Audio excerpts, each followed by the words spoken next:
parmi les armes que Dieu nous donne, le salut correspond au casque. Le casque protège la tête et on est d'accord que la tête est un membre très important. C'est là que tout est guidé. En fait, on peut se munir du reste de l'armure, qui sont loin d'être négligeables. La vérité, la foi, la justice, la parole de Dieu et tout le reste. Mais sans l'assurance de la vie éternelle, le salut, sans savoir où on va après cette vie, on aura l'impression de courir sans savoir pourquoi. Pourquoi tant d'efforts et finalement, rien ne m'assure que j'irai au paradis? On peut se décider de laisser cette pensée de côté et continuer notre vie. On aura donc tendance à nous satisfaire d'une confusion. D'un côté, on sait bien que l'éternité est là. On a cette pensée au fond de nous. La pensée de l'existence de l'enfer et de l'existence du paradis. Et d'un autre côté, rien ne nous assure où est-ce qu'on va réellement après cette vie. Mais soyons honnêtes avec nous-mêmes. On a déjà tous eu un doute. On se dit en nous-mêmes, peut-être que j'irai au paradis. Enfin, je sais pas. Qu'on soit la personne la plus pieuse qui existe, ou au contraire, qu'on soit la personne la plus incroyante qui soit, ces réflexions sont quand même restées dans un recoin de notre tête. Il y a l'histoire de ce jeune homme riche qu'on peut retrouver dans Marc chapitre 10, verset 17 au verset 27.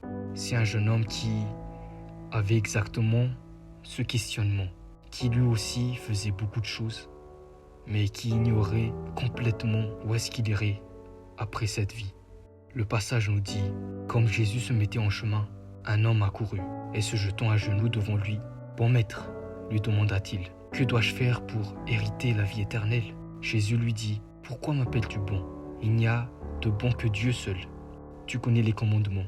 Tu ne commettras point d'adultère, tu ne tueras point, tu ne déroberas point, tu ne diras point de faux témoignages, tu ne feras tort à personne, honore ton père et ta mère. Et le jeune homme répond, Maître, j'ai observé toutes ces choses dès ma jeunesse. Jésus l'ayant regardé, l'aima et lui dit, il te manque une chose, va, vends tout ce que tu as, donne-le aux pauvres et tu auras un trésor dans le ciel, puis viens et suis-moi. Mais, affligé de cette parole, cet homme s'en alla tout triste car il avait de grands biens. Jésus, regardant autour de lui, dit à ses disciples qu'il sera difficile à ceux qui ont des richesses d'entrer dans le royaume de Dieu. Les disciples furent étonnés de ce que Jésus parlait ainsi. Et reprenant, il leur dit, mes enfants, qu'il est difficile à ceux qui se confient dans les richesses d'entrer dans le royaume de Dieu. Il est plus facile à un chameau de passer par le trou d'une aiguille qu'à un riche d'entrer dans le royaume de Dieu. Les disciples furent encore plus étonnés et ils se dirent les uns aux autres, et qui peut être sauvé? Jésus les regarda et dit, cela est impossible aux hommes, mais non à Dieu, car tout est possible à Dieu. Parfois, nous serons tellement zélés pour avoir la vie éternelle, et on cherchera toutes les manières pour l'avoir. Et comme ce jeune homme, avec tout l'effort que nous faisons, une question demeure pourtant. Mais que dois-je faire pour hériter la vie éternelle? Nous pouvons accomplir tant de choses, faire toutes choses avec les meilleures intentions, mais être pourtant complètement en doute face à ce qui concerne notre éternité. Vais-je aller au ciel après cette vie ou pas? Et un jour peut-être, nous ferons tout pour avoir une réponse à notre fameuse question. Cette fameuse question qui n'a cessé de rôder dans notre tête. Et il nous sera alors demandé une seule chose. Et comme cet homme, on ne pourra pas le faire. Jésus ne condamne pas cet homme pour autant. Il est même dit qu'il l'aima.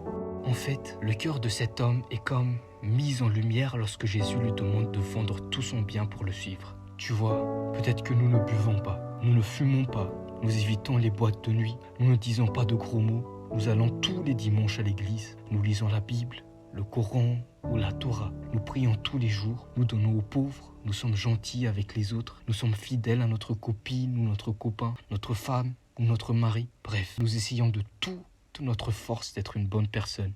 Et c'est très bien, Jésus nous aime pour tout ça. Mais alors que nous pensons être quasiment parfaits devant Dieu, ou du moins dignes de cette vie éternelle avec tout ce qu'on a fait, il se pourrait qu'il nous dise « Il te manque une chose ». Et c'est peut-être une toute petite chose, abandonner ce petit péché que l'on garde en secret et que personne d'autre ne connaît. Mais c'est peut-être une grande chose aussi, et peut-être même que c'est beaucoup trop de choses. Un statut, un honneur, une relation, des richesses. une addiction, peut-être même un sentiment.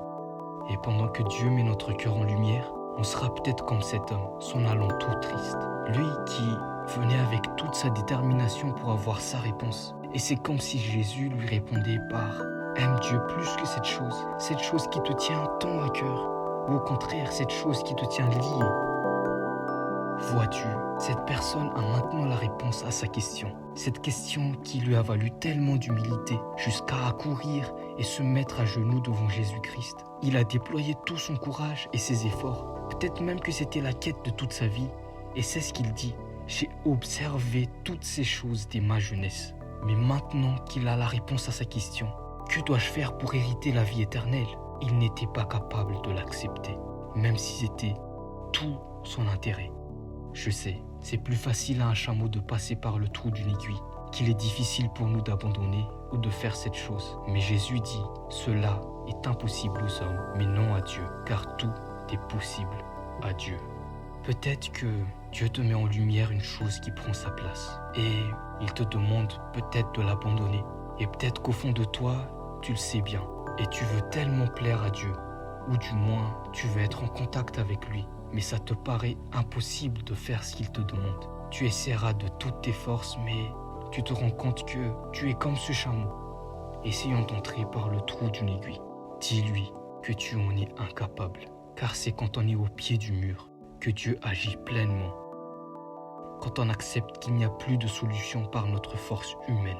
Mais sache une chose, tu ne pourras pas l'accepter sans Dieu, et c'est le Saint-Esprit qui t'en donnera la capacité.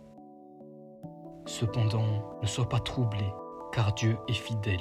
Il ne veut que ton bien.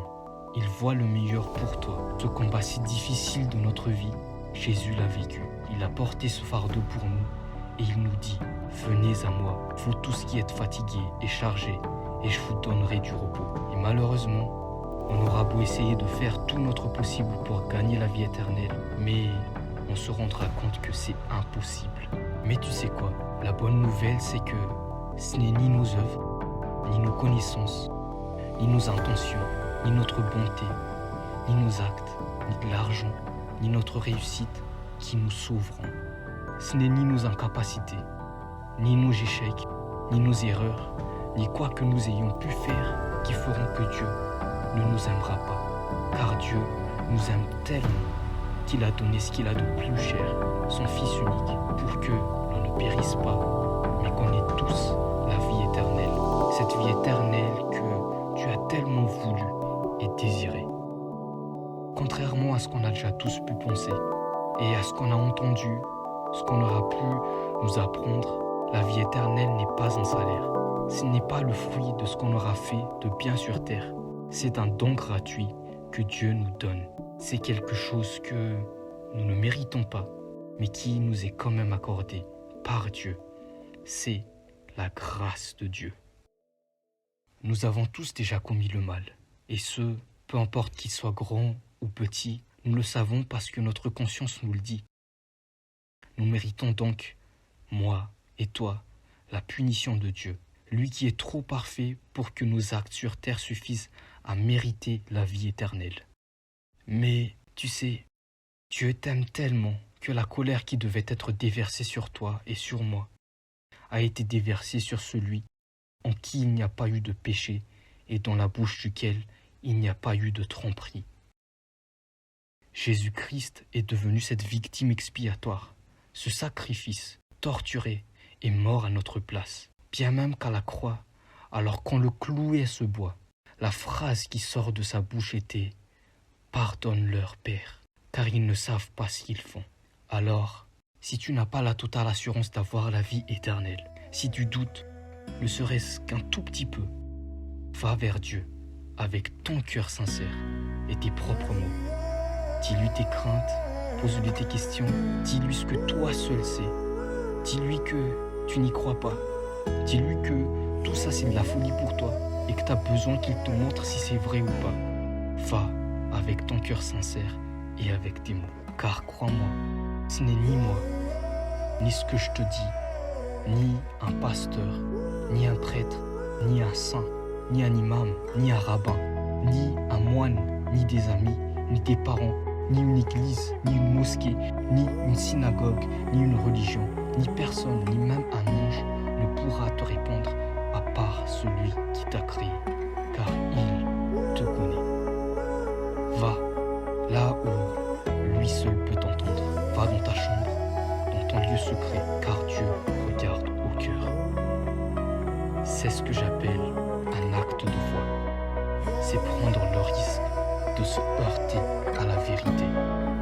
Tout comme, tu sais, quand on veut sortir avec une personne, mais on ne sait pas si elle nous aime ou pas. Et un jour, on décide de faire le pas malgré tout, avec le risque de se prendre un râteau ou de vivre notre histoire d'amour.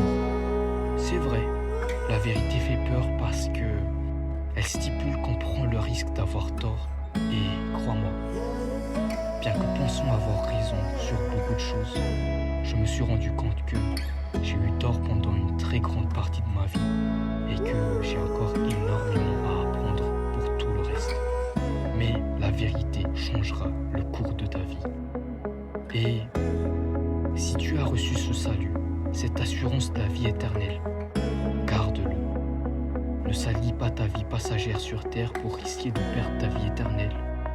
Car si Christ est mort pour nous, à cause du péché, pourquoi continuer à pécher?